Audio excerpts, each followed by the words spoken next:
So this is Morgana. I'm here at Modern Druid with Mr. Lewis, who is a spiritual advisor that does readings for us here, tarot, runes, even Ogham readings, which is quite fascinating and obviously something we bond over.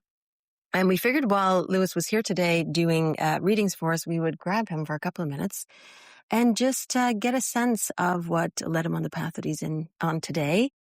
Where does his spiritual path come from? How does he practice? And anything else he'd like to share with us. So, Eric, I'm going to turn it over to you. Perhaps you could do some Q&A. And Lewis, we'll just hit you up with some questions and see where the conversation leads us. How's that? Sounds great. Yeah. Okay. Well, I mean, I don't know. I don't have a full set of questions. We're kind of... We like to do things on the fly. We're just doing it on the fly. That's how we roll. That's how so we I'm roll. not going to say, I wish I had a set of questions out, but I know that they're going to come because we talk very easily, all of us. So it'll be great. Do. Yeah. So how did you get started, and what kind of drove you toward this, I guess, path of divination and everything? Absolutely. Yeah. I think that it really is the word, divination, and that's kind of at the core of what everything has been. So I grew up in a family that I knew practiced something spiritually. I am Puerto Rican, and so I remember going to see my grandmother and seeing a lot of different statues and, some of the imagery that she had in her house. And I always knew she lives with my uncle. Whenever they had their red bandanas on, something was happening, right? And there was smoke in the house because of incense. And as much as I would be kind of shooed away or go, told to go outside and play, I wanted to peek in the door. And I knew something special was happening. I couldn't say that I knew what, but I was like, I want to be here. So that feeling just never went away. I began to search. I would go to my local Barnes and Nobles and go to the New Age section at 9 years old and just pick up these things and just be really interested. Fast forward, I wanted to find somebody who can teach me something. And that didn't really happen until I went away to college. I think what was really magical about me going away to college was I had a dream. And in that dream, I had applied to 2 schools. And in that dream, I remember that I saw a whole bunch of cots, like beds. So I knew that I was in a campus type of setting, a place that you go and sleep away, right? So I said, okay, I'm definitely going away to college.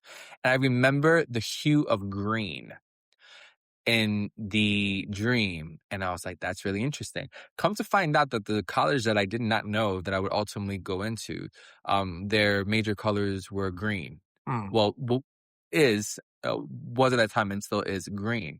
So I said, okay, something about this makes sense. So I ended up attending that college. I had a great first year, and it was amazing. I was doing all my course study, but I would still go to the library and look at all the things that were on the esoteric section in the library. Just couldn't shake it, right? I entered into my second year, and I was walking in town with a friend, and I saw a store, and it was a metaphysical store. I saw the lady in there, and I said, this is interesting. I was with my friend, and I said, I can't go in there now because then I'll be labeled as weird. So I didn't go in. What, guys aren't supposed to go to metaphysical stores? Yeah, right? I mean, there's just, and even now in the current climate that we're in, and this happens every few decades or what have you, the stigma that comes with having alternative beliefs, right? Outside of what's mainstream, quote unquote. And so I said, oh man, I can't wait to come back. So I came back to that store. Under cover of dark where nobody can see me. Right. I came back to that store and I met the owner, and her name was Mary. And I was perusing the store. She was hey, let me know how I can help you. And she was always just really great with people being in there. It had nothing to do with purchase. It had nothing to do. It was just being in there. She allowed people to be. And so I said, hey, do you do readings? She was like, yeah. And I said, I'd like to schedule. She said, okay, you can come back on whatever day it was. I came back And she had sat me down and we began to have the reading, and she used primarily tarot at that time. Mm. Um, and I remember some point in the reading, we both were just like, "Do you feel that?" And I was like, "Yeah." I was like, "Do you feel that?" She goes, "Yeah." And it was understood in that moment, okay, I'm going to be your teacher. And it's not something that she did often. It's not something that people just came and she just wanted to have people. There was just a knowingness between me and her that we were just meant to be in each other's lives. Mm. And it really wasn't as magical as that may sound. It was Mm. that knowingness. So I began to go to her store and I would just observe. I would just see how she was.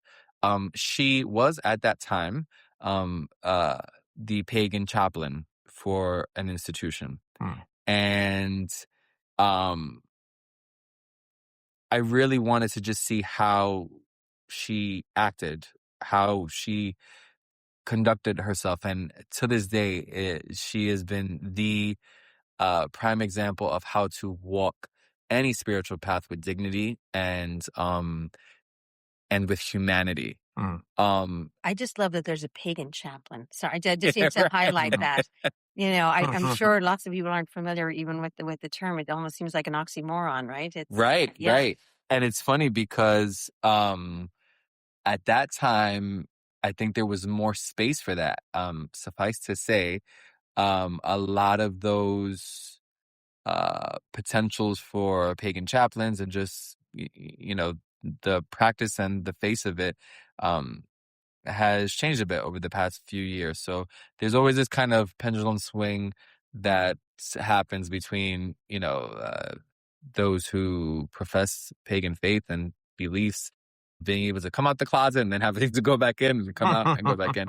So I began to stay at her store, and I kind of just, I helped around, and in informal ways, she began to teach me tarot in a very interesting way, which wasn't, this is what this means or this is how it looks, but she gave me practices. Sleep with your tarot deck, watch some TV and pull a few cards out and see how that mirrors what's happening.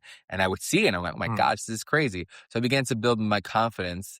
And then at some point she would host a reading and Reiki night. And so people would come in for a little read or a little Reiki, depending on what they wanted. Love it. And she opened the table for me to begin to do readings. It began to pick up. People began to know a little bit about me, and I began to be a reader there. Mm. And that's where it really kind of blossomed in terms of my being out there as an advisor. While I was in her store, I met a few of her good friends who were also chaplains and who were also just spiritual leaders in their community. One gentleman whose name was Kurt, he began to do a class on runes. And it was funny because I had a capstone class. This was my last year at university. And that class was a very hard class. And it met when he was going to do the class that he was going to do. And I said, so there's no way that I'm missing this. So I told my professor, hey, I got this thing. It's really important to me. And my professor, through sheer magic, was like, hey, if you can pass the test, then so be it. And that wasn't really his character, but I was like, great, say no more. So I would stay for a little bit of the class, and then I would go over to when Kurt was teaching. His class was a 4-week class. And I began to have an introductory into the runes. And from that point on, just within my life, it became a companion and it became a best friend. And I can say without a doubt, the anchor to any of what my spiritual path has been consistently is divination. That is the core. That is what is at the foundation of understanding of self, of understanding of situations, of gaining perspective. I have found that these tools have allowed me to see the world in a different way and to be a better person by understanding its principles. So for me, I don't necessarily adhere to too many names. It's more of what do you do? And I think divination is at the core of that. For me, it's the answer for almost anything. Mm. I love that.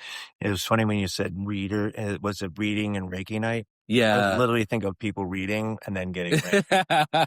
I don't know why my mind went there because I read. You love books. a lot. Yeah. And I'm like, wow, that's cool. So people are reading and actually then doing Reiki, and then it's readings. Yeah. It's in reading. But that would be great too. Yeah, that might be something we might have to do here. Reading and Reiki night. Well, I mean, they do those you have now where they library. just have places where you can just go and sit down and read without any electronic stuff. Anyway, Yeah. Love that. going back to that. I'm going to just reverse a little bit back into your childhood, and because I've had experiences, even though I am not Puerto Rican, but I have a lot of Puerto Rican friends. Right. People think I'm Puerto Rican for some Yeah. reason. Or Mexican. Or Mexican. My wife thinks I look Mexican, which I should take as a compliment. But I mean, I've been around a lot of, the botanicas and Oh yeah. and Santeria. So were they practicing Santeria?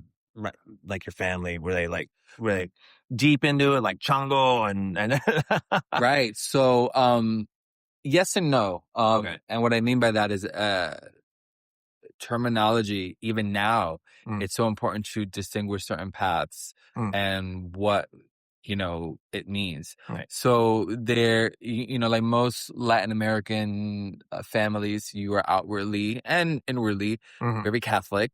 But there are these belief systems that are more cultural, that come from different roots Yes. that people incorporate. And so you have belief in the Catholic saints, but also some of the spiritual forces that may be behind those Catholic saints. So Santeria would be a way of saying, yeah, that's kind of what I kind of saw.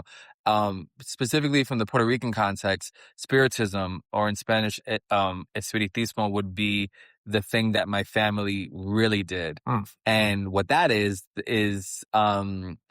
communication with the spirit world by way of mediums. So the belief that a spirit can come through and give messages to you. This culturally took big hold in New York City around the 1960s onwards, where there was such an influx of people from the Caribbean coming into New York City and bringing that practice. So yeah, I would say spiritism and Santeria would be the things that I saw. Right. Yeah. So that's kind of influenced you. I mean, you're obviously born into a spiritual family. Right. Born into that. So when you learn, how long did it take you to learn? I guess if somebody wants to say, hey, how long did it take you to learn these, or like, if I do them and they don't speak to me, should I just stop? It's a great question. Yeah. So specifically with the runes, I think this is a good way to kind of see it. Anybody who is familiar with rune lore will know that Odin, right, one of the kind of primordial deities within that pantheon, had to sacrifice much to receive the wisdom of the runes. And it's a telltale sign, or I think that's how that phrase is said. It is a story that really speaks to any aspirant of anything in life, you having to work at it and you having to be willing to sacrifice for it. So that story pretty much, speaks to the idea that Odin had hung on the tree of Yggdrasil for 9 days and 9 nights, and says that he sacrificed himself unto himself. Very metaphoric, super deep. But I think I know a religion that does that nowadays. That kind of right. I'm not gonna say which one, but and so it was this sacrifice in order to gain greater wisdom and gain the runes, which is universal knowledge. So I use that story to say that anything that is worth pursuit, as a person believes that they want to pursue it, is going to have a set of challenges. It's going to feel tough. At times, it's not necessarily going to feel like it's the easiest or most, I won't say right thing, but there'll be doubts, as there should be. Anything that is worth having, just as a story for Odin, is going to require a real test of willpower and a test to see if you have what it takes, if you have earned to learn, right? Right. And so It personally for me, it's been since I have picked these two things up. It's been an everyday thing. And so I got the groundwork, which was really bare. Most of my teachers, pretty much said, this is the framework. Now go Mm, build your own relationship with this, because the way that your consciousness is going to speak is going to be unique to you. mm. And I can say that that's 100% true. Yeah, There are that's great. times where I will see something that is not what a person may be saying, and it'll come out of left field. But that's because of years of committing myself to the practice of whether it be the tarot or runes and using it and walking with it. I always laugh because I have a little like satchel. And in that satchel, wherever I'm at, I need to have my stuff, which will probably be either a deck of some sort or runes. And that went with me everywhere for a number of years. So when I say that it's been my best friend and it walks with me, that builds the connection, that builds the energy, that builds the worthiness Mm, to be able to understand some of the deeper mysteries if a person is committed to it. I think you typically know, um, over some time if it's a language that you want to speak. mm. And if it turns out that it's not it, it could be that it's not the moment for you to begin that, or it could be it's just not your thing. And Right. then, like most things, you go and look and you see what fits. So, but it should fit at some point. It should be something that you build a relationship with and that you want to pursue. Yeah, some people sort of view tarot as as its own language and runes as its own language. It's definitely more than that. And you just touching on that, having to sort of gain the knowledge, it's almost like you need to sacrifice your ego. Otherwise, you're only able to interpret with these tools according to your own perspective. Right. And that makes the worst kind of reader, right? That's somebody that is really sort of dictating to the sitter what they think you should be doing based on, the runes or the cards that are coming up. So I just love the way you're identifying how you've listened and how over the years it really is that sort of, sacrificing what you think or what you think you want to say for actually allowing those messages to come through instead. So Yeah. it's very, very powerful when Yes. you allow spirit to work through you as opposed to thinking you literally hold the cards Yeah. and know what you're talking about when it comes to divination. Yeah. And I'm sure you've had a lot of really great experiences of, like helping people or like them coming back to you. Was there any person or something that somebody came back to you and said, that really helped me like shape my life or put me on the right direction or show me things that I probably need to do but don't want to? Have you ever had anything like that? Like any specifics or, I mean, you don't have to have anybody. Yeah, no. What comes to mind, and this has happened a few times. There's a knack sometimes for um, predicting pregnancies. Ah. Um, and so I have had people who have really felt like there's no chance, it's not happening, it's not possible, and kind of their faith being really um shaken and really broken, and of the mindset and so I've had instances where the conversation is more towards, no, don't give up, this looks like this very much is going to be something that will come about. And I've gotten that, and a few times people say, oh my gosh, just want to let you know I'm pregnant. I'm like, wow, that's excellent. Like, told ya. um most recently, what I can say that has been really helpful is and really rewarding is now. And it's funny because as you're doing these practices, eventually if you're doing for long enough, spirit will take on a different way in which it communicates, so it'll raise to a next level. And a lot of what has been happening is ancestral connections that are coming through, that are talking about healing certain things that are happening in a person's life because they go back, um and that ancestral force is speaking about the need for this to kind of be healed. I recently had a somebody who came, and I said, hey, did you have a grandmother who really couldn't speak her mind? She was, oh my gosh, yes. And that related to kind of how her as a granddaughter now is living. And Mm, the message was that way of being had to kind of be broken. That was a cycle that had to be broken. in order for there to be kind of an ancestral healing. So it's taken on that form, and that's really rewarding when people now have the insight and the awareness of how they can change their lives and change their lineage. Interesting. Beautiful. Interesting. Well, I look forward to picking up the conversation again with you in the not too distant future. If Yes. anybody is interested in having a reading with Mr. Lewis, you're here approximately twice a month. We post it on moderndruid.com. You can certainly call the store, follow us on Instagram at Modern Druid Nyack.